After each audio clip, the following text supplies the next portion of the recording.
It's important because if we don't maintain what is installed here, we end up losing it very soon.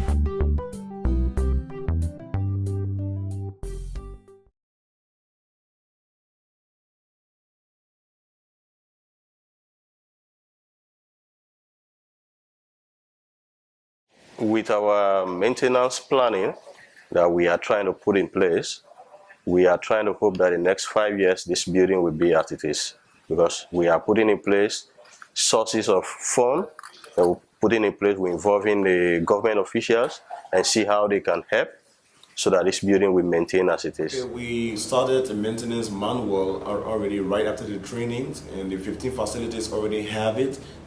Since the last facility got a training, we provided maintenance manual for them, and they have the checklist already provided, given to them. They started signing the checklist already on a daily basis, on a weekly basis, and on a monthly basis. One of the ways to ensure proper maintenance is by using the EnDev Collect app, and you can use that based on the fact that a technician registered a particular system at that facility.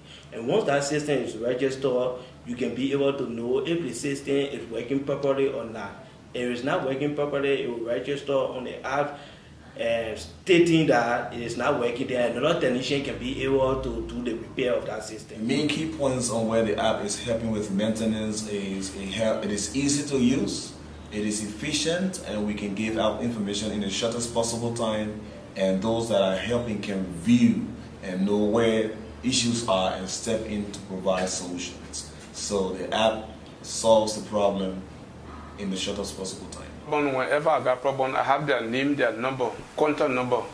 If I can't get in, I'll go to their office, and the names are written right to the back there. And the names are always there, that in case any problem, I'll get to them by phone or by reaching to them in Monrovia. And since they left here, no problem has been there so much. As relates to maintenance, it's important that the beneficiary themselves take responsibility of maintenance, because for the purpose of sustainability, they have to own the project so that it doesn't break down. Because if they depend on donors only to just supply maintenance and maintain these places, the system is going to break down as soon as possible. So it is their responsibility to take ownership to maintain for it to be sustainable.